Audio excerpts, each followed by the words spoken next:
The Living Clean podcast is not affiliated with Narcotics Anonymous, nor do we speak on behalf of NA as a whole.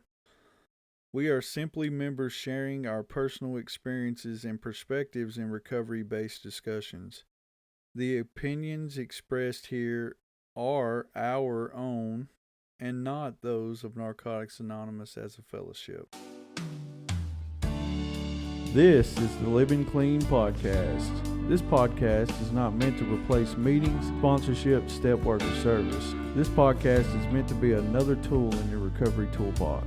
Our guests are here to share their experience, strength, and hope with recovery through Narcotics Anonymous. Thank you for joining us. Welcome back to the Living Clean podcast. Mason S., I'm an addict. We're back for another Living Clean study, and this is not your average Living Clean study.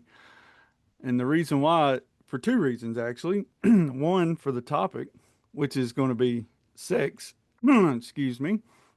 And the second reason is we actually couldn't find a better group of individuals to cover this topic than the OG podcast itself. The Anonymous Podcast Squad is coming on and going to help us break down this chapter in the Living Clean book. We couldn't be more excited. We're going to start with our introductions. I'm going to kick it over to the co-host with the most, my man Francis.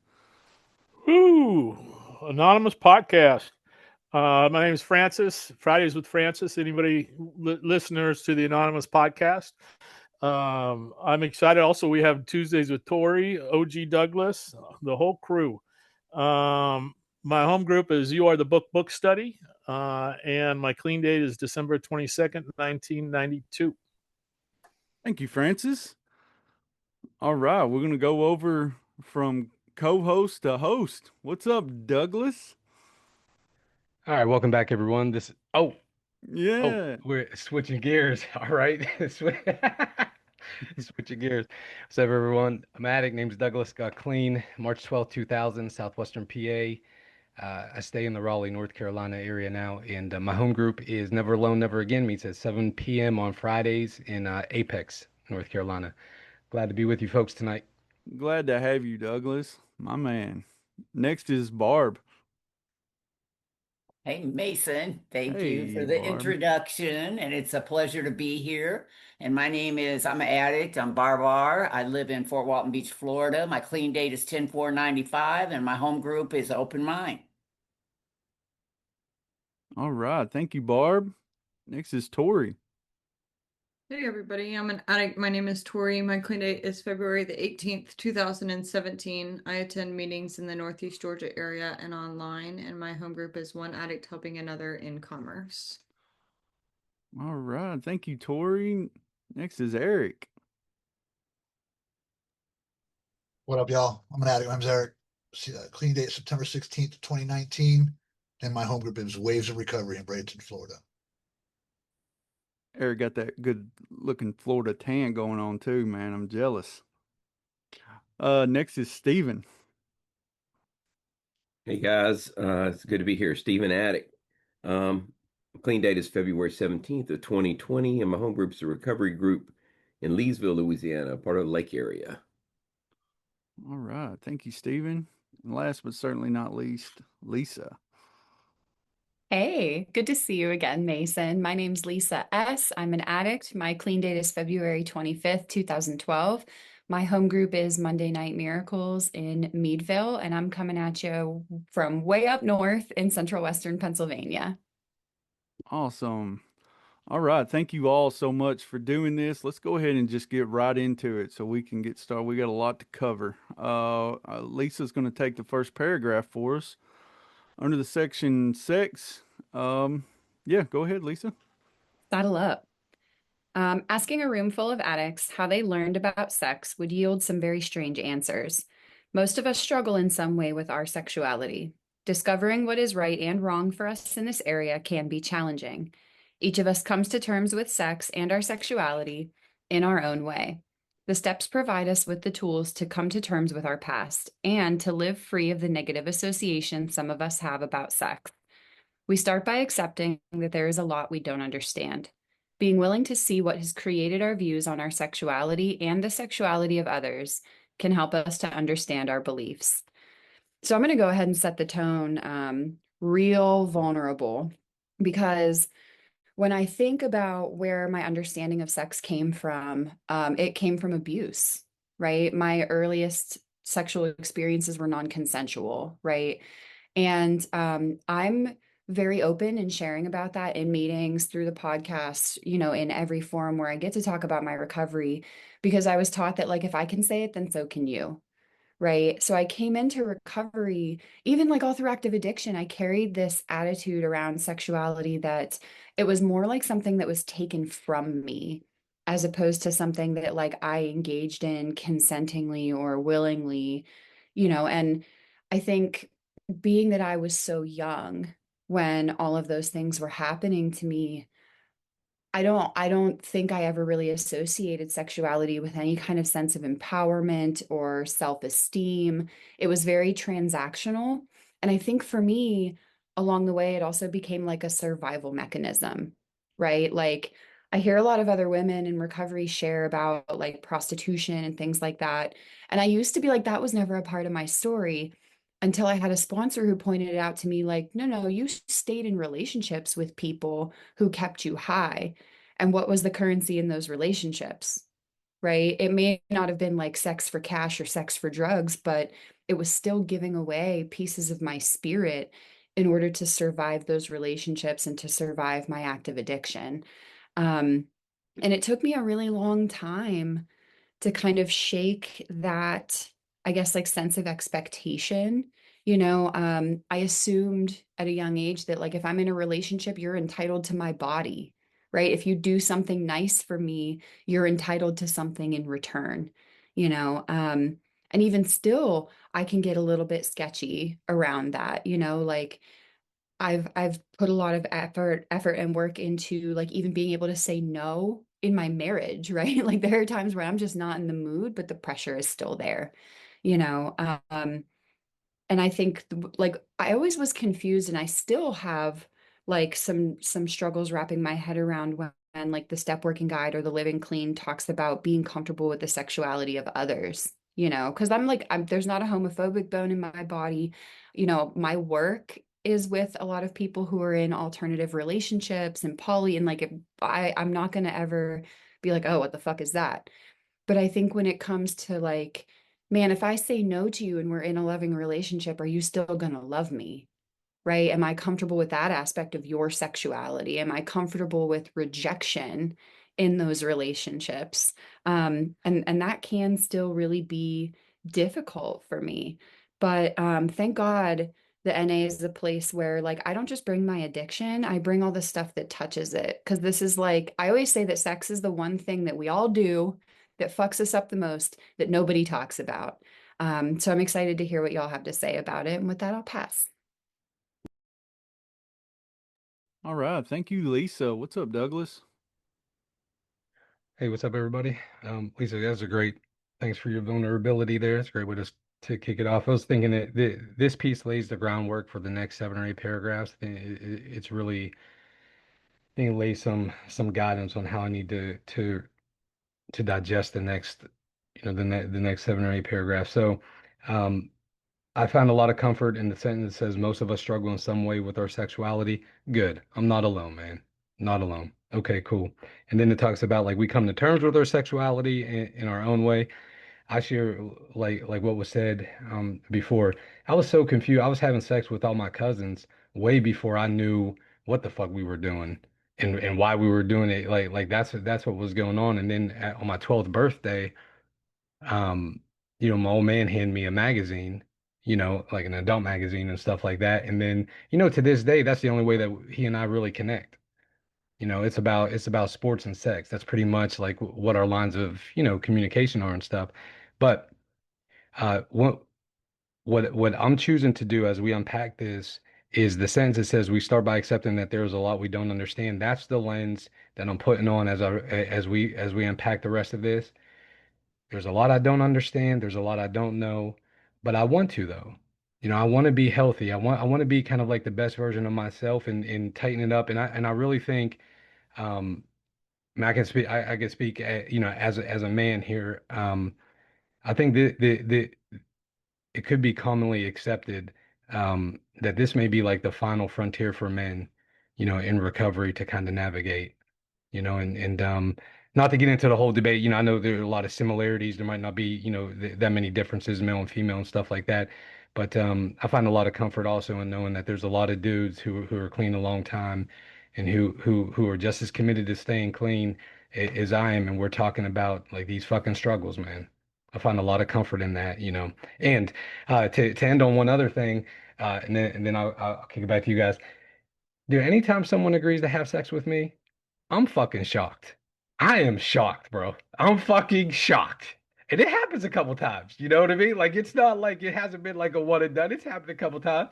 And uh dude, from that, as the person who was sharing before, it feels like this pressure and obligation, you know, in a relationship, you know, to participate in that. I think a piece of identification like my spirit had a little bit different, like the scenario a little bit different. But I almost feel that sense of pressure, whether it's like from society or like what I say, like what a man is, you know, and all that stuff. Yo, if someone's willing to have sex with me, how the fuck am I saying no to that? How? It doesn't, I don't take into fact, you know, like, yo, I don't want my people seeing me with her. You know what I'm talking about? Like, you know, and they said the old rule was like the 2 a.m. rule, the 2 p.m., 2 a.m. rule, you know, like if you don't be with someone at 2 a.m. if you don't want your homie seeing you with her at the mall at 2 p.m., you know, that I wish I would have listened to that a lot of seasons of my life. But anyhow, like so do men really say no? You know what I mean? Like when we're like and I'm starting to see the answer is yeah, like we actually can, you know. And anyway, I'll kick it back. Thanks, guys. Thank you, Douglas. That's the same way I think about scratch off tickets. I buy them not expecting to win, and then when I scratch off and actually win, it's like, whoa, damn. What's up, Barb?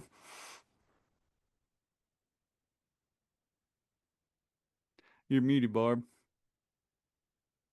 I said they absolutely do say no, and that's some of what has helped me to heal because I could relate so much to Lisa. You know, she just put so many things. You know, I had sex at a young age, 14, you know, and it was consensual, but I was a kid, you know, and it was older guys. The first guy was 32, the other one was 42. I was 14, you know.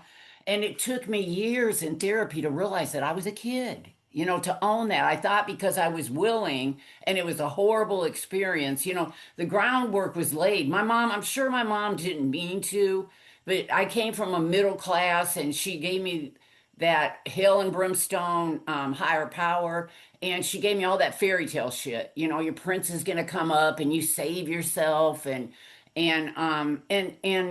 I was a chubby child, so she kind of shamed me sexually. I remember seeing my mom going from the bedroom to the bathroom naked and how uncomfortable it was for me. Things like that that set the groundwork for you know the sex that was to come or my sex life, you know.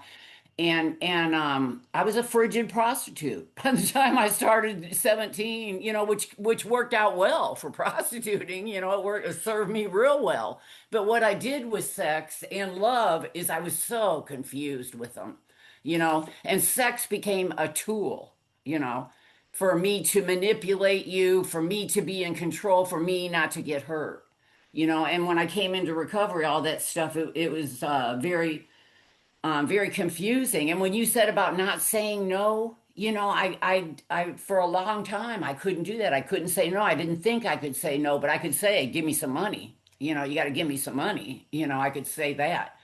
And so, you know, my journey with sex has been when we first started this, I was checking in how I'm feeling because for a long time I would get uncomfortable with this topic, even, you know, even coming into recovery. You know, I never had a relationship with myself until recovery 30 years ago. You know, that's how I was raised, where you don't do that. That's bad. You know, I had all these tapes and stuff. So, you know, and it has been. I like where it says the steps provide us with tools to come to terms with our past and to leave free of the negative associations some of us have about sex and therapy, I might add. It took me years of therapy to heal from the damage that I participated in a lot of times, you know. And I was 17 when I hit the streets, some pimps. I met some pimps and hit the streets. I was still a child when I look back, you know. So I did a lot of things that you know, that were very confusing. And it's taken me a while and a few rounds of steps and a lot of therapy to figure them out and to get a normal perspective even. I have this warped, not in reality perspective of a lot of things, you know. So, but today I'm a lot better. Today, you know, I came in not liking men. Not because I had a database full of information of men that were cheating with me on their wives, taking me to their house and their wives' bed, you know. And it's been in recovery that I've had the best men friends. I got a friend, my best friend Teddy. You know, I just fostered his cat. Loves his wife, and she says I'm his. She says Barb's his NA wife. You know, I mean, she we're that close, and we share that intimately. You know, and I've had a series of men like that in my life that have helped me heal. You know, so anyway, this is you know, I'm glad to be here. I'm glad to see where I'm at with this topic. So thanks. All right. Thank you, Barb. We're going to go ahead and go to the next paragraph. I'm going to have my man Eric read and share some comments on it. All right. Many of us are a lot more comfortable with sex than with intimacy. We struggle with issues of self-loathing, contempt for others, and abuse.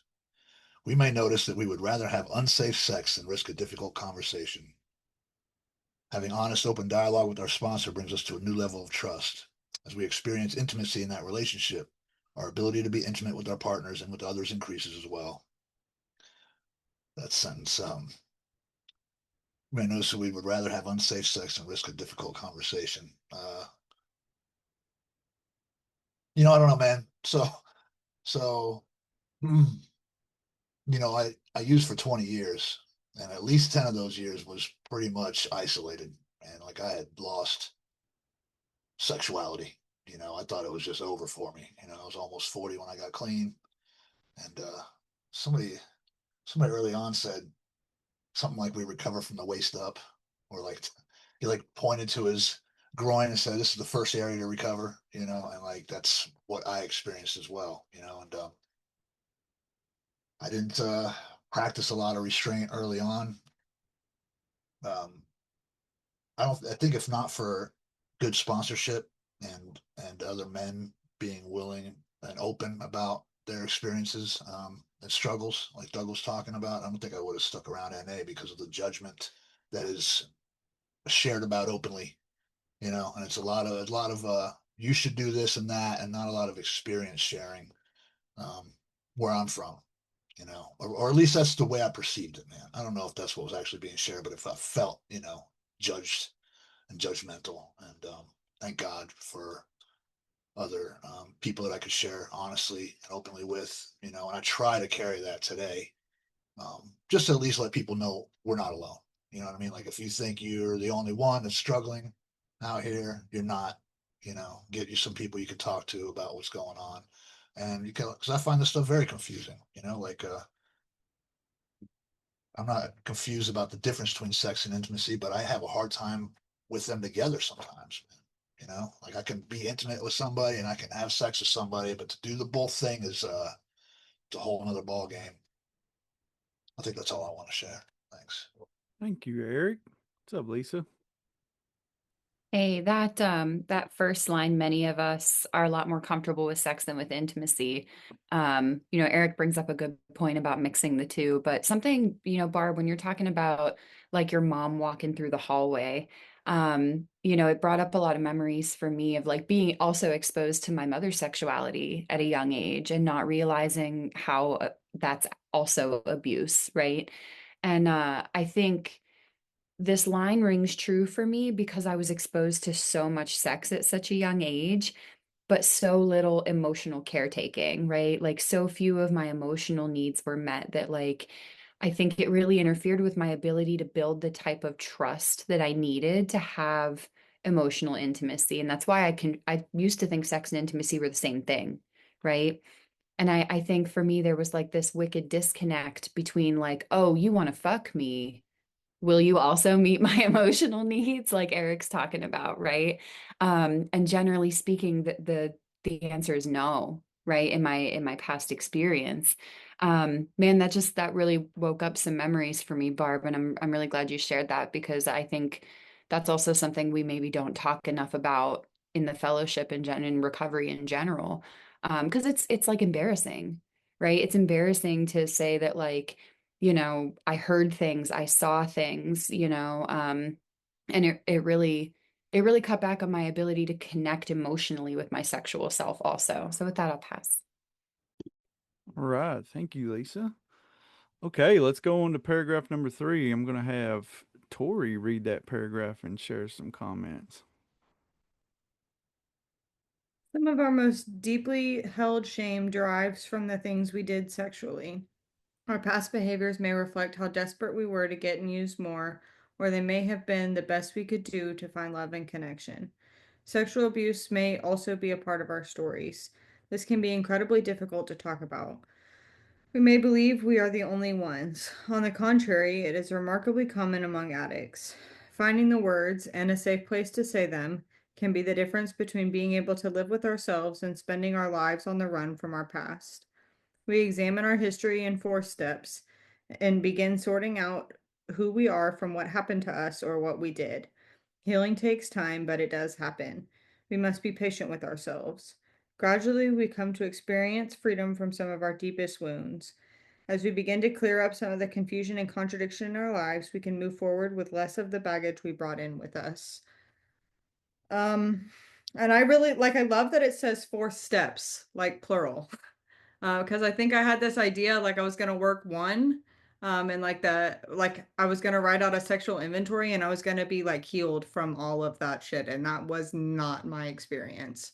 And I came in. What was my experience though was that it was like a little bit lighter, and like I didn't have to write so much about the same thing the next time. But also over the years, like some more stuff has come up that I didn't remember when I wrote the first one. Like things in the last 6 months or so, um, have come up, like from the part where it talks about getting and using sex as a way to stay high, basically, or confusing it with love and connection. Like I did both of those things.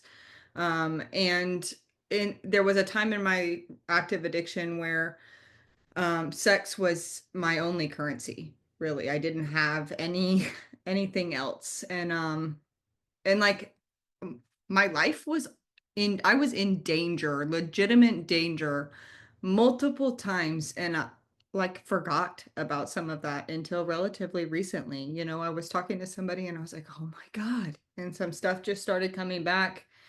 And so yeah, it takes time, and I have to continue to write about these things. And the shame didn't go away for me immediately. Like when I got here, I clearly remember the first time that I told somebody that I had sex for money. I felt like when I went into a Narcotics Anonymous meeting that I had this neon sign and it said like I'm a prostitute, and everybody knew. And it took me so long and so much courage to tell somebody. And when I told her, like it talks about the safe places to say the words in, when I told her, um, and she met me with so much love and compassion and all the things, like it put some wind in my sails where I could tell somebody else, and I have shared that shit from podiums. I just said it on a podcast. Like it does not control me anymore. And that's because like the first person that I told was so God put her in my life, and made that a safe place for me. Um, and I think, like the paragraph before talked about the sponsorship, um like not confusing, um not using sex to as the best that I can to find love and connection today. Like I have only figured out how to do that through sponsorship, like being able to be fully known and fully loved in a relationship with a sponsor has set the standard for how I allow other people to treat me, you know, in sexual relationships and otherwise. Like if I have to if I have to barter with you for love, I'm out, you know, and sponsorship has set that standard for me. So I'll pass. Thanks. All right. Thank you, Tori. What's up, Francis? First of all, I just wanted to say how heartwarming it is to have the squad here. Really appreciate you guys. I was thinking about it. It says, gradually we come to experience freedom from some of our deepest wounds. And for me, I feel like pretty early in recovery, I had gotten really angry about being dumped. And I didn't know how to manage that. And I sought out a counselor. Like I was going to therapy. And so a lot of this stuff came. I'm not endorsing therapy, like like I'm into Narcotics Anonymous, but like I needed more than what NA was giving me, and I was able to sort through some of the contradiction and get vulnerable with somebody that was getting paid to listen to me about being molested by boys when I was just a kid, and so there was a lot of contradiction in my life when I came into Narcotics Anonymous with a lot of shame. I had a spiritual void. Like right before I got clean, I was 25 when I got clean. I was going to the bars, trying to hook up as much as I can because I had a spiritual void. That didn't change when I got into recovery. Like I was, like I was trying to hook up in the rooms. Like because I still had the spiritual void. I didn't understand it. And then like as I started working steps, so I talked to a counselor, like I started understanding, like this is still my addiction, and like developing a relationship to a guy that's a sponsor, the steps, and a higher power allowed me to start filling that spiritual void, like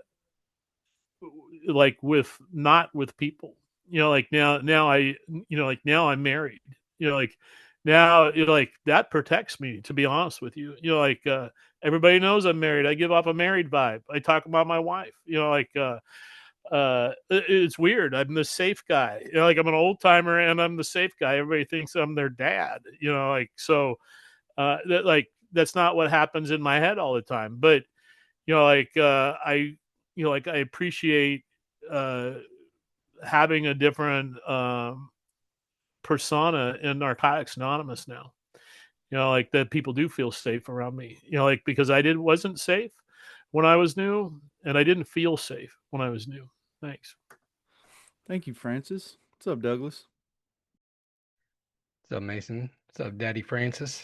I was thinking more like grandfather Francis, actually, like granddaddy Francis. But the sentence that I wanted to make a comment on is remarkably common among addicts, and I think if I could say anything like directly to the listeners, it would be um, uh, a lot of us can have like a laundry list of ticket items that says, "Hey, look, this is sexual experiences that have happened in my life that I ought not to have, abuse and this and that." Okay, it, you're surrounded with people who understand. We have that experience, and somewhere along the way, I think it became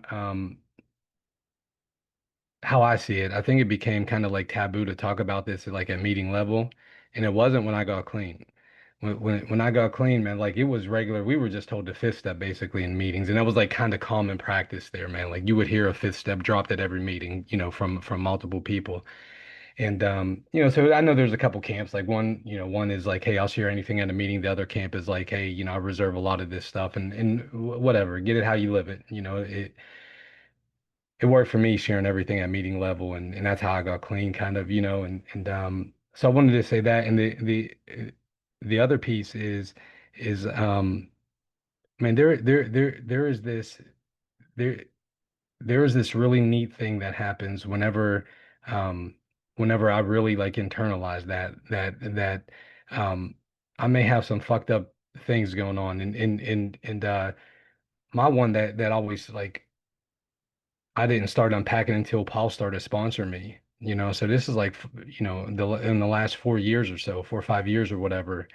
Um, you know, my like to have these like real intense orgasms or something like this, like I always have to have this element of like shame and anger, like going on, okay, and so, or something like this. And bro, I had no idea, man. Had no so we started unpacking a whole bunch of shit. Uh and also, I don't know if it's endorsement or not, but I've had a few seasons over the years to talking with a therapist about this, and like to untangle some of these vines that get all like fucked up and intertwined, and I can't, tell the difference. But my old man, we'd be watching porn together with a room full of dudes. And I was like fucking 9, I guess, something like that. 10 maybe. I don't know. I can't remember. I can't remember if it was one time or a lot of times or anything like this, but the one specific piece was they would have me like comment on the ass that was on the screen. Like, oh, I like that. I like that. So that's what I was saying. Okay. And it turned like the camera turned or something, and there's like this like this huge dick on the other side of his ass. It was like a, you know, uh and then they all started, laughing, and that like it was a big, oh, you faggot, this and that and stuff. And I was just like, what the fuck do you do with that? What do you do with that? And so, um, I can't remember anything afterwards. I don't have a long fucking sob story about like, oh, this happened afterwards and it happened every Friday night or something like that. However, I started unpacking about like, yo, why is there this element of like I have to become like angry or humiliated, or there has to be always something else, man, so I can achieve this intense orgasm. And then afterwards, like when we do that, why do I feel like shit? I want to kill myself and I never want to see the person that I've just came with again. A fucking pattern over and over and over again. So when I think like when we finally kind of like put to rest some of that stuff, like, yo, I can't talk about this, and we really internalize this sentence right here, it's commonplace, man. The fucking situations may be different. The time it all may, we're all fucking broken. We all had shit happen to, or those of us who have experiences like this ought not have happened to us. We can talk with one another, and we don't have to do that. I've never done that with my boys. My boys never watch porn with me, never make fun of them about as they learn about what sex is. Like it stops with us. And that's what you folks have shown me. I'll pass. All right. Thank you, Douglas. What's up, Steven? Hey guys. Wow. Yeah, y'all bring some stuff up, and thanks guys for sharing and getting vulnerable. Um, sex is always a way that I could validate myself. Always. And that was my rubber stamp of approval. And it didn't matter what I was doing to somebody else. And it's when I'm reading some of this and was reading over it before we started tonight, I was thinking about the some of the I was thinking about the abuse that was perpetrated on me. But then it kind of transitioned into the abuse that I was carrying out on a lot of women, because I used people to change the way I felt. And yeah, it doesn't feel real good. And a lot of them are people that I don't know who they are. I don't know their names. There were a lot of women that I used to change the way I felt, and that I would put drugs in their drinks, and I would abuse, and I did. I mean, it was volatile sex, and it was I mean, there should have been some charges at some point, I'm sure. But yeah, and it was all cloudy, and I don't remember a lot of it, but I do remember that it wasn't right. And that's not okay. Even then, when I came into the room, I'm married. And and so, you know, the bulk of the people in the rooms aren't. And or it's a new, uh recovery romance or whatever. But people that come into the rooms with, or they're both in the program. Well, my wife's not an addict. She's very squared away, and there was zero trust between us anymore. And so for me to come into the rooms, I wanted to be validated by the younger, cool, hip crowd. I didn't use the way that a lot of them used. And but I catch myself like not wanting to talk about, not wanting to share about a relationship stuff that was going on, things that were going on with my wife, the things that I was struggling with. I didn't want to talk about that. I wanted to talk about I wanted to glamorize my using still, and I did that for a while, and it wasn't very fair to me. It certainly wasn't fair to the people that I love. I'm still abusing um, them, even though I'm not using actively. I'm still pretending, and that's what a lot of my sex was. It's pretending, and it was never fulfilling. It was always left me empty, left me broken. Um, yeah, that so it's a tough place to exist, and I always did. I thought something was wrong with me, and maybe I need to try um, being with somebody a different type of, uh, with maybe I need to explore something different, because I'm not being satisfied with this relationship that I'm having with women. I got married in my first marriage because I felt like I'd running out of time, and she was a good fit. It wasn't because I was in love. It wasn't because of. It was like it was out of necessity. I was like, I probably better hurry up and settle. She checked a lot of boxes, and yeah, and of course that didn't work out. And then and here I am in another marriage with the same problems, and yeah. So I'm working on that now, and that outside help is something I've had to do. Um, and it's yeah, I don't actively see my therapist, but I send a lot of guys that I know his direction that are looking for something outside of. They're like, how do you help your marriage work? And I'm like, there's not a lot of there's not a lot of people in the rooms that can help me with that process, and so I had to go somewhere else and get some help with that. And another thing I do now too is I work at building relationships with women in the rooms that are sincere and honest and vulnerable. Um, and it makes my wife uncomfortable because I tell her everything. She's like, I don't want to know everything about, I don't I leave their anonymity in place, but I have to tell her about relationships that I have with people outside of um, our marriage that are based on friendship. That's important that I share those things with her, and it sometimes it's hard, um, especially when I really like and want to get to know somebody even better. That's difficult because I feel like I'm being dishonest. So it's difficult to navigate because I really don't know how to have healthy relationships. I got a sponsor that I vomit everything to, which is a lot of help and a lot of guidance. And yeah, thank God for that relationship. So that's all I got. All right. Thank you, Stephen. What's up, Lisa? Ooh, I relate so much to so many things Stephen just shared. Man, there's an interesting crossroads where like I can mistake basic human kindness for like, oh, you want to see me naked, right? Like, oh, you like me even a little bit, right? Um, and it really has me thinking too, having been, married and divorced and now married again. I love what Francis said about, feeling like your marriage protects you because, the marriage that I'm in right now feels so much different than the first one. Like Steven shared, I got married young in recovery because I thought it was like what we should do, right? And I turned to sex outside of that marriage. You guys have, a lot of people have heard me share that on the other podcast.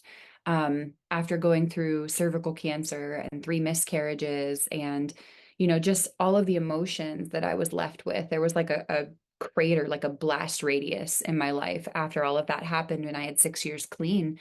And, I turned to sex outside of my marriage to fill that void. You know, somebody else mentioned the void filling, right?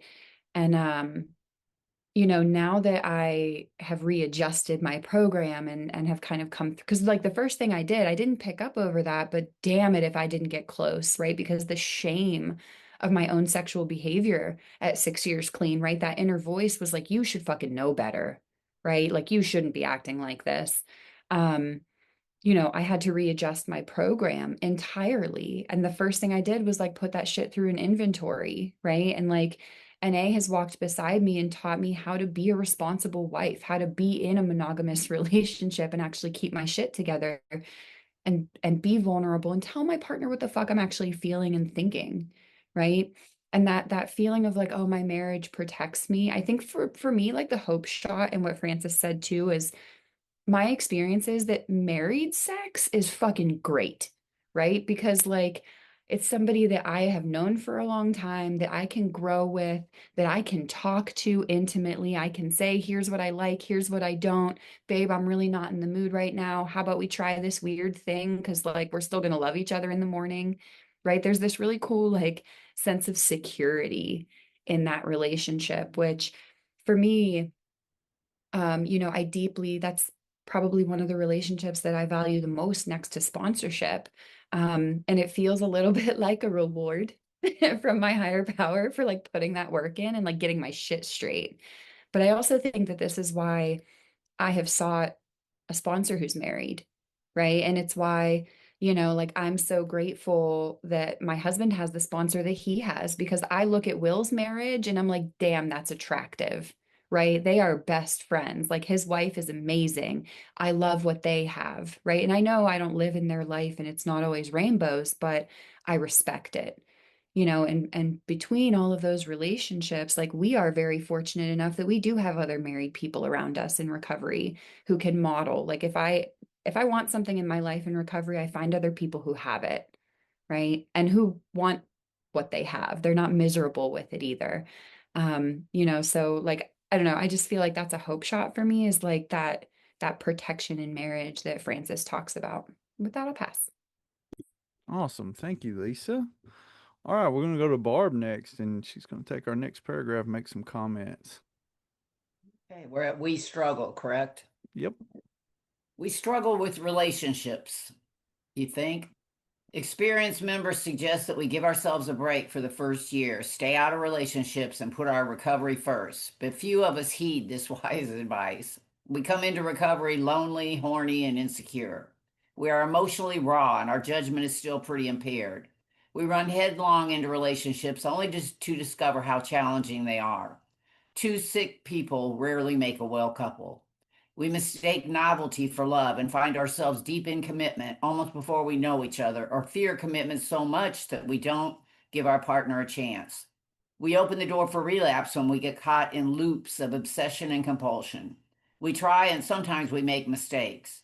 Each mistake carries a gift and a hazard. We can learn from our mistakes and use them or let our guilt and remorse drive us into a corner or out of the program.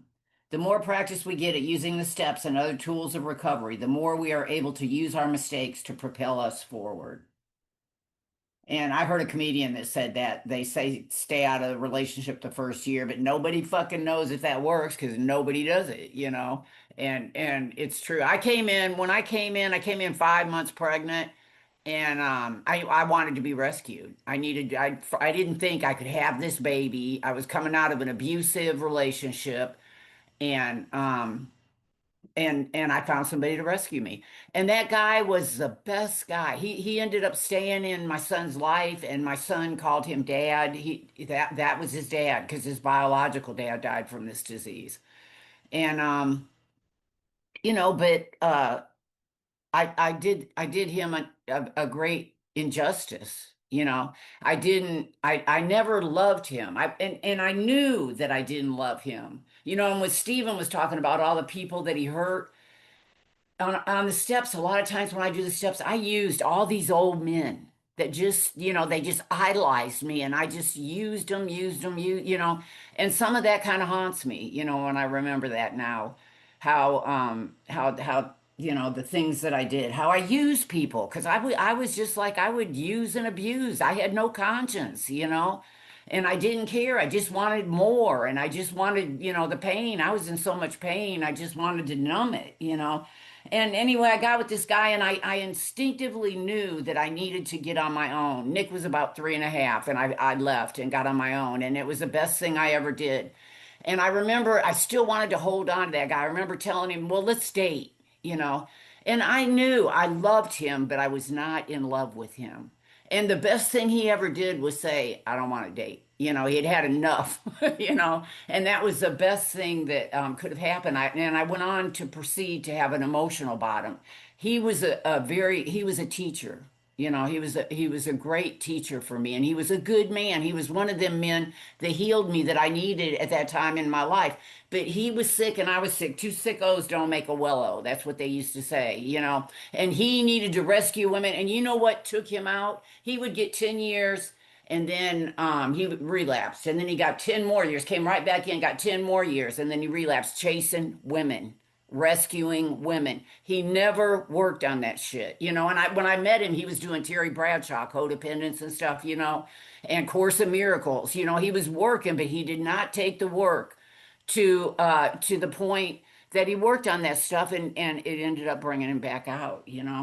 And I love that where it says we examine our history in fourth step and begin sorting out who we are from what happened to us or what we did. My sponsor says that that's what you did. That's not who you are, Barb. The streets are what you did. They're not who you are. And they'll always be a little piece of who I am. They helped form me, but they're not.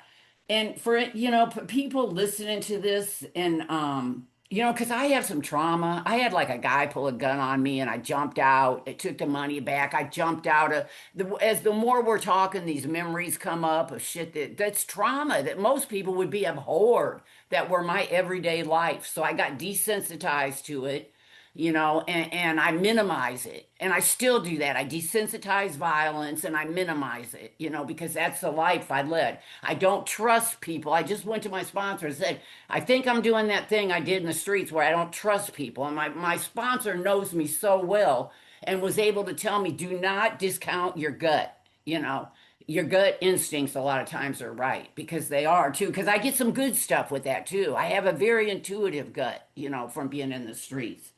And you know what it's about for people. I think somebody had said about sharing it, and that was it. I have to get this shit out. And for me it was like Douglas, in the rooms, wherever. I don't care, scream it from the rooftops. I don't care, because what I discovered is the shame and guilt lifted the first time I did it, and so I've never stopped doing it. But I got to bring those secrets into the light. And then it's about going full circle back to that little girl, you know, that little idealistic, shy, fat little girl, and then when all this shit that I did and that happened to me, that wasn't that little girl. That's who I am. That's the core of me. That's what I'm coming back to.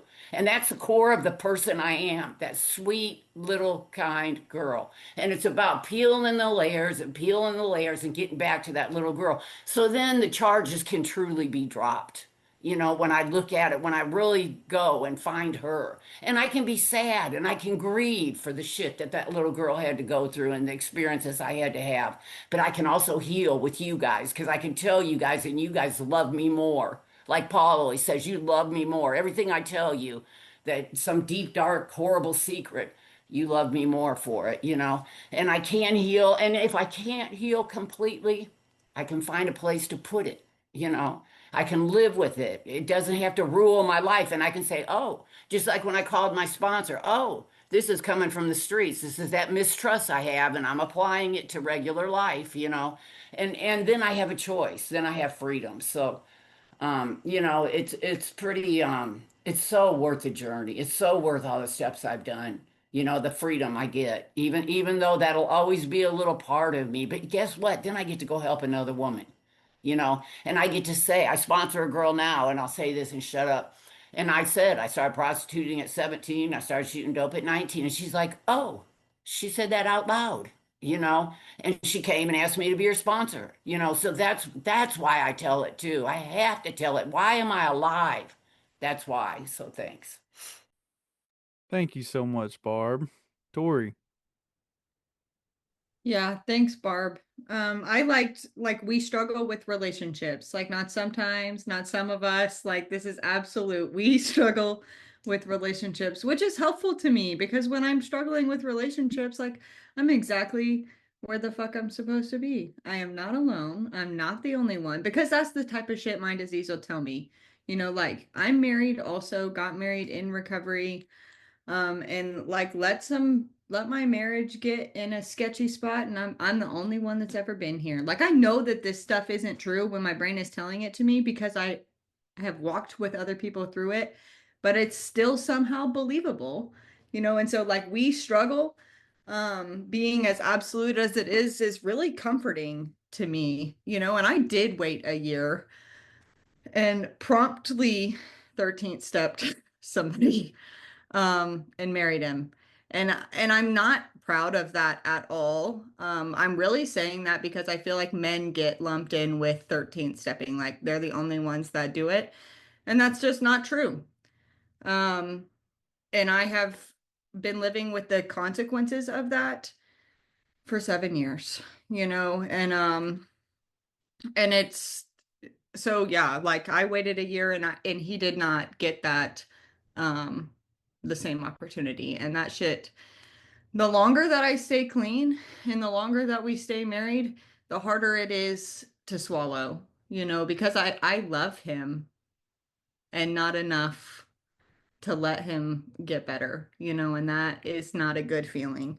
Um, and we come into recovery lonely, horny, and insecure. I was like, that about sums it up.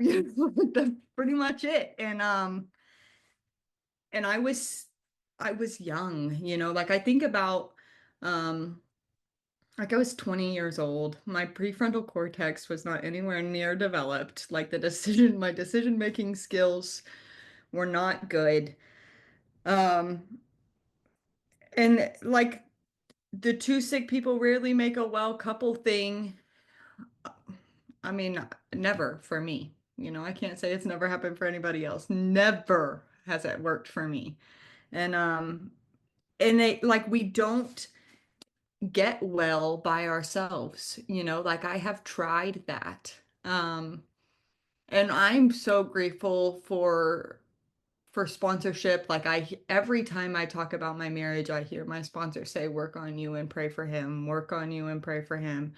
And the last time we were not in a good way, I was like, fuck that. And I don't want to anymore. Like I am like, when does he get to work on him and pray for me, bro? Like I am tired of working on me and praying for him. And she said, do it anyway. And I was like, fucking okay. And so, like that part that talks about we can learn from our mistakes and use them or let our guilt and remorse drive us into a corner. Like I had I had some reservations about what the rest of this relationship was going to look like. And I was scared because I don't want to hurt. I'm not in the business of hurting people today, for starters, myself included. Um, and the guilt and the shame thing. I do still don't handle shame very well. And so I try not to do things that cause me shame.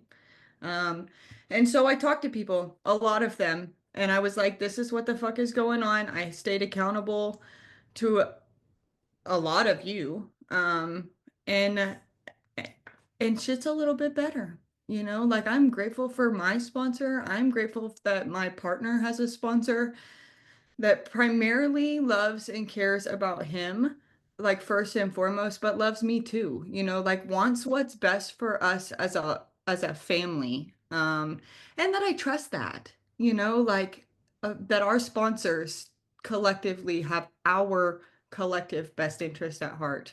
And so I can fucking let go of some shit and work on me and pray for him, Anyway, what I know today beyond a shadow of a doubt is it would not be any better with anybody else because this is about the 35th. That's dramatic, but dude, this is the same.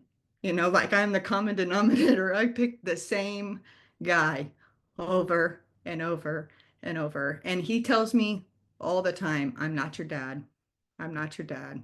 because I will try and make him like fit my dad and all of his flaws into him, like put all of that shit on him. So anyway, thanks. Thank you, Tori. All right, Francis, you ready to take the next paragraph? Yes, sir. A couple comments on the last paragraph, and then I'll just get into reading. I used to tell people, well, where does it say that in our literature that you have to stay out of relationships for the first year? And I almost feel like the writer of the Living Clean book must have heard me say that one too many times to put it into this book. And so this is where it's at. If you're looking, stay out of relationships in the first year, Living Clean, page 93. Okay.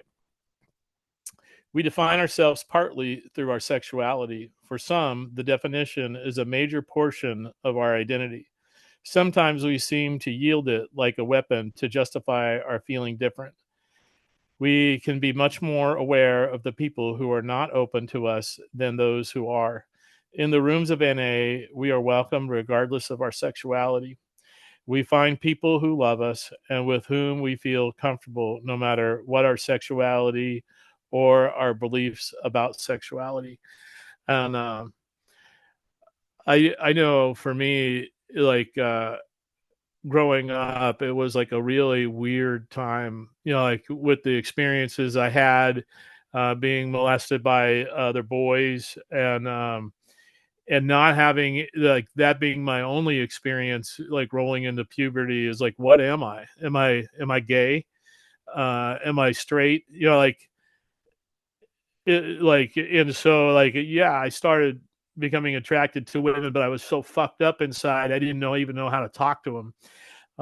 So I didn't have any experiences until I was a senior in high school, when I was getting loaded, like, because it gave me the courage to actually to be able to socialize with women. And so like I think I blamed gay people, like I was homophobic because I thought that's who did that to me. And I didn't realize, like it was probably these kids that were molested by somebody else, and and they were victims. And it was kind of a trip. Part of it was therapy, part of it was sponsoring men that were gay, like that. Like I was able to sort that stuff out in Narcotics Anonymous, that I didn't, like that I came to terms with what happened to me, and like realizing it wasn't this group of people, like it was a different group of people or a different person that had harmed me, that gave me all this shame. And like in today it's not like that at all. I am very comfortable with who I am. Like I've resolved a lot of the conflicts in my life. One of the things that was happening to me, like in my latter addiction, where I was hitting the bars, like I would have the spiritual void, and I was attracted to other people with us, like with that same loneliness that was going on inside them. And and I felt that in recovery, like those were the ones, like that vulnerable newcomer, like she's as fucked up as I am, like that's the one that I need to get with, like two sickies don't make a wellie, like that's in that last paragraph too, if you're looking for that. And like now, like I still have that in me, like, but I don't act on it. Like I know, like I could feel other people's loneliness when they come into Narcotics Anonymous, and like it's not something like that. Like it's something that I could help people come to terms with now, because I recognize that in myself. Yeah, like what's weird is like I was sponsoring a guy that was that's gay, and he was talking about the paradigm, men with men, women with women, and he's like, who do I get to be sponsored by? And And so, I'm like, I guess you got choices. And it wasn't that much longer, like that we were going through the steps that a woman had asked me. She didn't even ask me. She told me, she said, "You're my sponsor. I already talked to you. You already answer questions. Let's get stepping." And I'm like, I don't, like, I didn't think I could do that. And she was the first person that I worked all 12 steps with. And what a blessing. And, and it allowed me to come to terms with what I can do and what I can't do, and what it is like, I don't really care what other people think. I sponsor addicts. That's who I sponsor. Thanks. Thank you, Francis. All right, we're going to roll into the next paragraph. I'm going to have Stephen read and make some comments. All right. Although some of us arrived in the fellowship secure in our sexual identity, other of us struggled with confusion or distortions about our gender or orientation. We may have engaged in behaviors that conflicted with our beliefs in order to continue using or to gain acceptance from others. Short. Um, yeah, so yeah, the Hold on just a second, sexual Stephen. identity part, that's something I struggled with probably Hey, when I was Stephen. younger because of, and I think some of it was because of some people that abused me, and so some of that relationship, it I questioned because some of those feelings felt good, and I was drawn to that, but they didn't feel right. So you know the so I guess when I got here, I was pretty secure in who I felt like I was going to have a relationship with, but I still um, I don't know. I still struggle with whether or not I was going to be able to make my marriage work because I think that's where my identity piece was that I was struggling with because I didn't know if my my journey into working on me was going to fit with my wife accepting my behavior for so long. And so a part of the healthy part of us I don't know, negotiating this conflict of who we were. It was her changing some of her behaviors and quit quit allowing me to run over her and to take advantage and to kind of keep her as a prisoner. Yeah, we I went and met with a guy a couple of days ago that's a good friends of ours kid who's in reminds me of where I was and the relationship that he has with his wife. She's a prisoner, and that's who my wife was. And when I tell people and explain, and share with where we were, and they're people that know my wife, they're like, it's hard for them to conceive that that's who or how she would allow somebody to treat her. But man, the level of manipulation that I used on other people is yeah, there's a lot of work still there. That brokenness of who I was, I used that as a weapon, and sex was a way that I could manipulate people into believing me. I think the yeah, I think that's all I got. Thank you, Stephen. We did miss half of a paragraph there, so I'm just going to have Douglas go ahead and pick that up. Says, or we chase sex the same way we chase drugs, feeling just as powerless and out of control. Some of us followed those and drive into relationship after relationship without ever really feeling fulfilled. Many of us confuse sexual connection with intimacy and became so divorced from our feelings and desire for emotional connection, we would settle for physical interaction. This can follow us well into a recovery and may point to an ongoing struggle with opening up to emotional intimacy. For those of us who use sex as a way to move through the world, it may take quite some time to figure out the difference between being sexual and being intimate. Working through these issues takes time, trust in our sponsors and close friends, willingness to challenge our assumptions, faith in the process, and ultimately self-acceptance. Yeah, and my approach to relationships really, and I have written in the margins here is ready, fire, aim.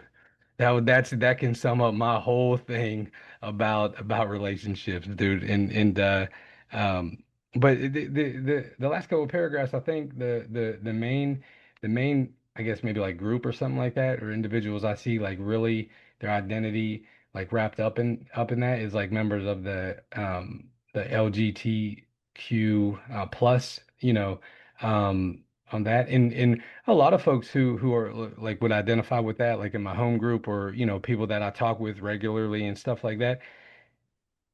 I don't give a fuck. Like that's like, and I feel like it's part of like the anonymity piece that we subscribe to anyways. Like, and I have to do this about like getting clean young. Like when I'm sitting in a meeting, I have to bracket like, yo, I'm an addict and my experience is getting clean young. But I don't know if like I'm coming to see like that may not put me in like this separate group. In the same way I look at like if someone says, hey, I identify as this, that, or whatever, who gives a fuck, man. It's not that big of an issue for me. And the thing that awakening of my spirit that I had a few years back is was hanging out with Paul. We went to a meeting where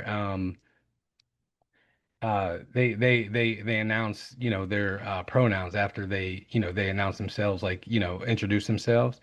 And bro, I refuse to do it on my emails. I ain't doing it, man. I ain't putting fucking they, he, fucking he man and all that shit on my email. I ain't fucking doing it. I'm not doing it. However, at the meeting, I was like, I felt torn, inside. I was like, man, fuck this. I'm not doing this. But it came around, addict name's Douglas, he, him, whatever, and then kept it moving. It was a fucking great meeting, man. I would, you know what I'm talking about? Like I didn't have to die on a hill that I didn't give two fucks about and stuff like that. So I don't know. Maybe there's a piece of that kind of ties in. But yeah. So it's ready. It's ready, fire, aim for me in relationships. Yeah. Do I confuse um physical interaction, emotional intimacy? Yeah. And I think that's going to be I don't know if I'll be healed of that or anything like that. But I think Oh, the last comment I made, dude, there was in a relationship, for about 2 years ish and stuff like that, and I could not, and I'm in some ways, man, like I'm still, yeah, I don't know if you would say like over the piece or anything, like how you get like over that part of the thing or whatever, but bro, I'll tell you one thing, um, Tori and Eric know, man, that it was daily, and then when we would do our weekly check-ins, man, I was just so pitiful, man. I could not get a day put together of of of of not just not accepting that.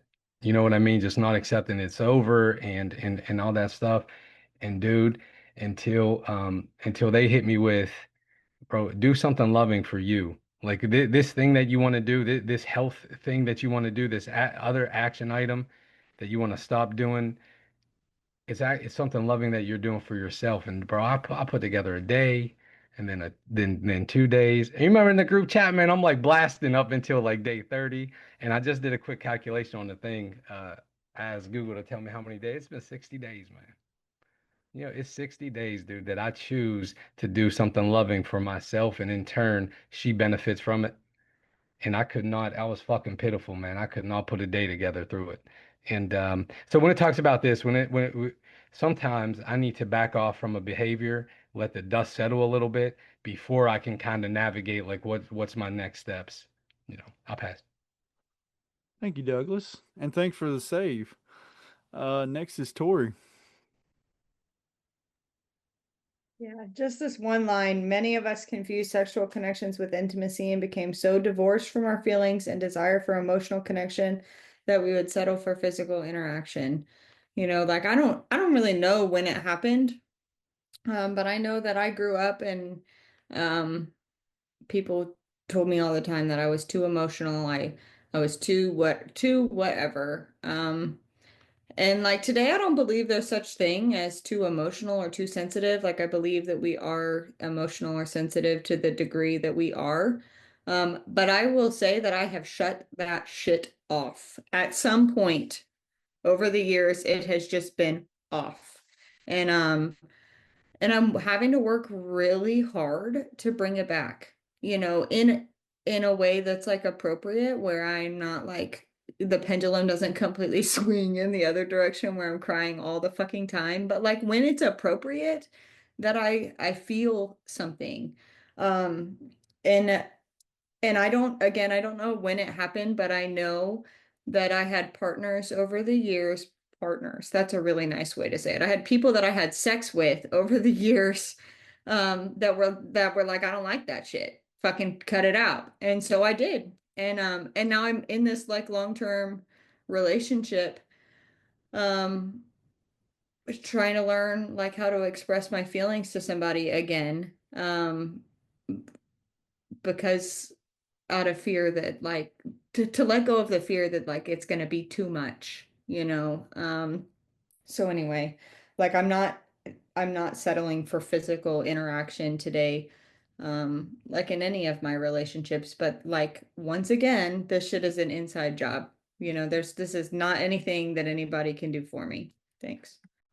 Thank you, Tori. Hey, Barb. Like I said earlier, you know, I had a lot of confusion about like I thought sex meant I owned you, you were my possession, or I controlled you. And intimacy, when I came in, it's like, what is intimacy? You know, what is intimacy? And I looked it up, and it's intimacy is a quality of being known, understood, and deeply connected with another person, involving emotional openness, vulnerability, and mutual disclosure.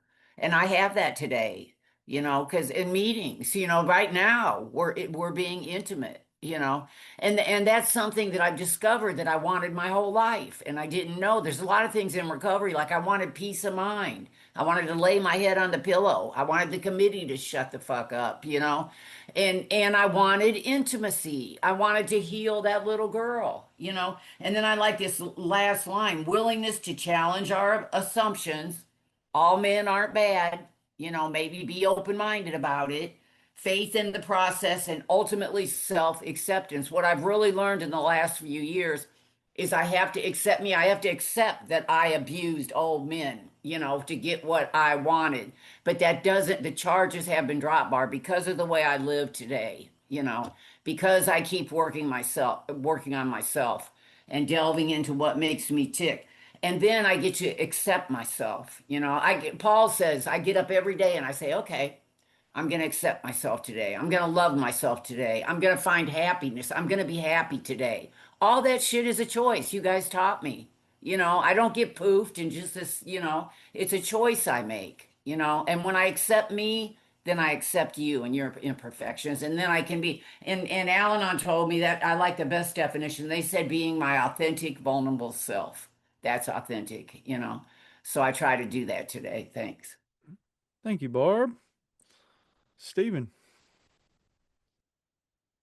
Yeah, that it may take quite some time to figure out the difference between being sexual and being intimate. The intimacy part for me that works best for me in the relationship with my wife is the Sunday morning conversations that we have, where we sit down and we talk about our kids and we talk about how you treat them and how I treat them, and that, you know, because we sneak attack each other with the things that we tell our kids that we expect from them, or that we hand them, or that we do for them, that, man, we're and so we work those things out.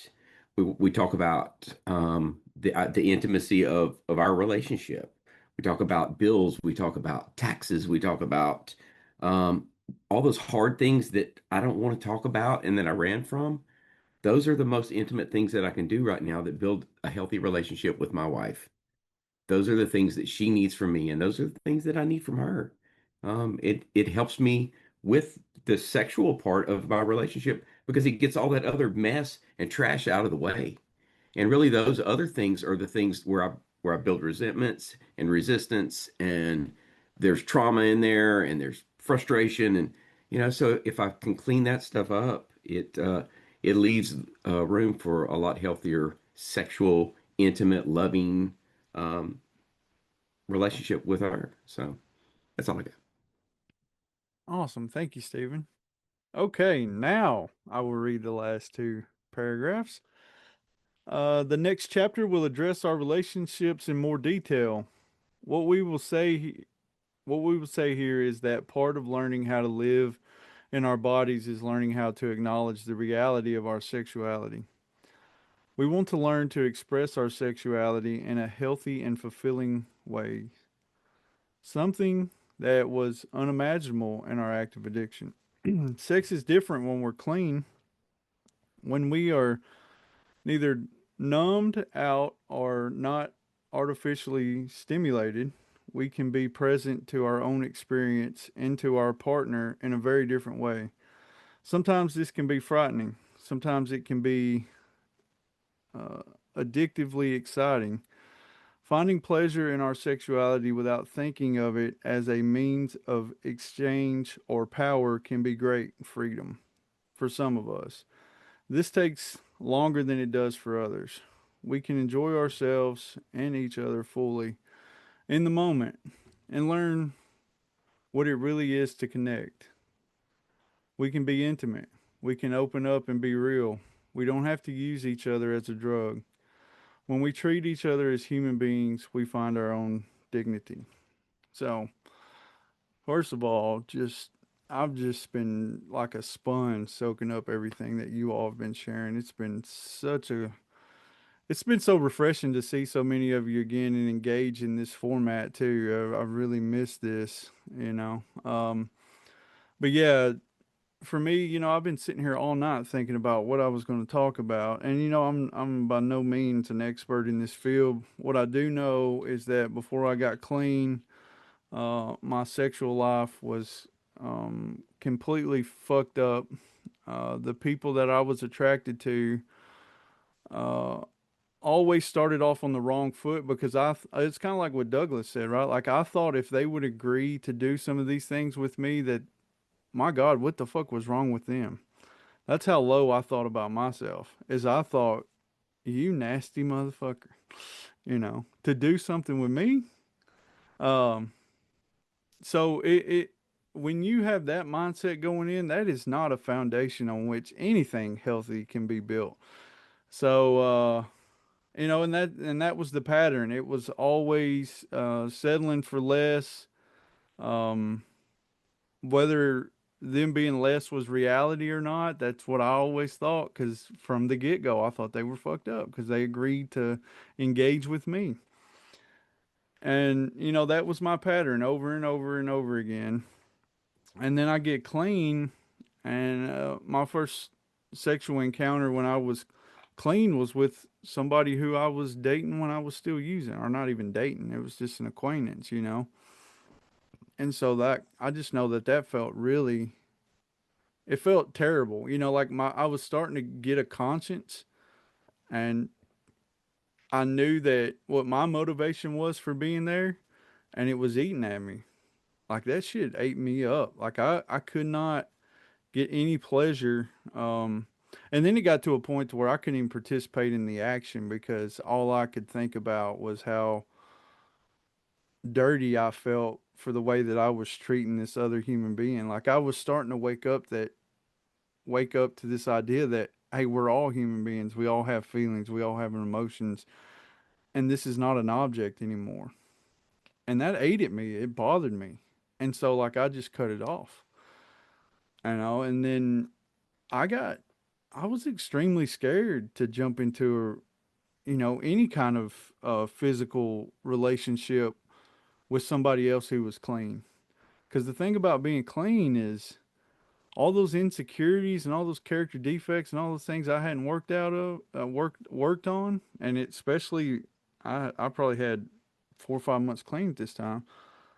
Like all those come out in sex for me, you know, like all those are on display, and it's literally like standing there naked in two different ways. You know what I mean? Like I'm exposed, and I felt like that because not because of sexual abuse, but because of abandonment issues that I couldn't open up to people because the people who were supposed to care about me the most kind of turned their back on me during a crucial time when I was growing up.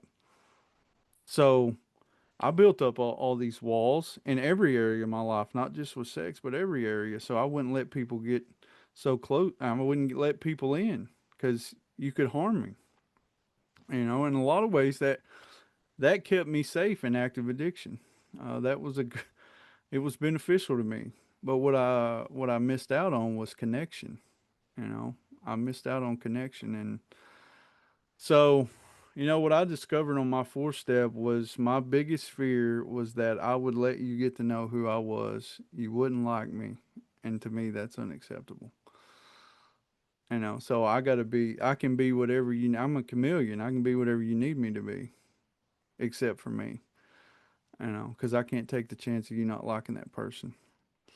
And so really all of my issues with sex kind of stem from there. So when I started working on those core issues, I started to see some improvement, not just with my sex life, but with my insecurities, with my self worth, and I thought I've what I discovered is when I started realizing that I wasn't the biggest piece of shit in the world, or that I wasn't the greatest thing that ever existed. I started to attract a new type of person, and I did go through a long period of time where I was abstinent. I don't know if that was necessarily because I'm some saint that did that, or just I was really good at avoiding putting myself in situations to where anything could happen, you know, out of fear.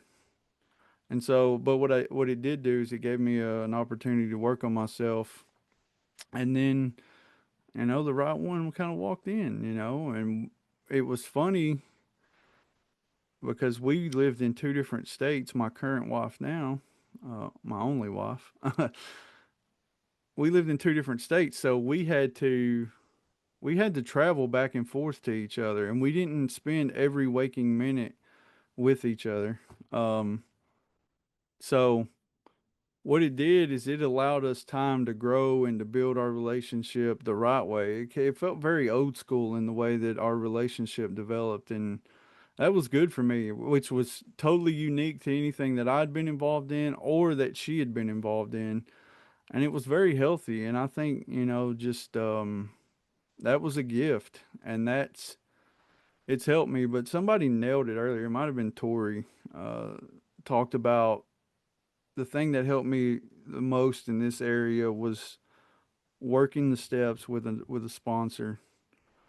Another man taught me more about intimacy than any woman ever has, and that's so I try to take that process going through the steps, and I try to apply that in my marriage, but I still suck at it.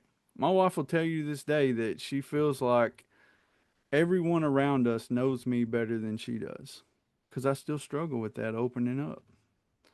Because she's actually the one who could really cause some damage, and that fierce, that little boy that's scared that it's going to be abandoned again is still in there, still afraid that this could happen to me too, or it could happen again, so there's still work to be done. Like I said, I'm not an expert in this by no means, but anyways, I have picked up some great stuff tonight. Man, it's been awesome. Thank you all so much. Uh, yeah, Francis. Yeah, I was looking at this last piece of the last paragraph that you read. We can enjoy ourselves and each other fully in the moment and learn what it really is to connect. We can be intimate. We can open up and be real. We don't have to use each other as a drug. When we treat each other as human beings, we Yeah. find our own dignity. And that, to be honest, I was meeting with a guy that had relapsed, and it was over a relationship, and he was really a heartfelt moment because, like, I was telling him, like, look, if we take a look at the 11th step in the It Works How and Why, it tells us that we can be happy and fulfilled with or without money, with or without a partner, with or without the approval of others. We begin to see that God's will for us is his ability to live with dignity, to love ourselves and others, to laugh and to find great joy and beauty in our surroundings. Uh, so I was just saying, like, relationships, romantic relationship is icing on the cake. You know what I mean? Is like we could, like, living in the moment and finding intimacy is something that happens all the time when you stay in the now. I think Sander Trump from the Netherlands on the Anonymous podcast was talking about God being in the now. And like, so that relationship with a higher power, and then if your partner has a relationship with a higher power where they're being taken care of, like, it makes it that much more powerful to for that type of intimacy, like that. I'm not trying to suck her dry because I'm an emotional vampire. Like, I'm able to stay self-fulfilled with the relationship with Narcotics Anonymous and a higher power, like, and it makes it that much, it almost like you have being, like, instead of having the spiritual void, like that you're trying to get from somebody else, like I already have it, and it's even that much more full that I have this icing on the cake. Thanks for letting me share. Oh, and thank you so much, squad, for being here. I love you guys. Thank you, Francis. All right, folks, that's all we got for tonight. But before we go, I want to remind you all, go check out the Anonymous podcast. You can find it in just about all the places you can find the Living Clean podcast. Go follow them. They got some coming out daily. Like, subscribe, do all the things. Support them if you're not already. Thank you all for participating. Love you very much. And we'll be back next week with another episode. See you then.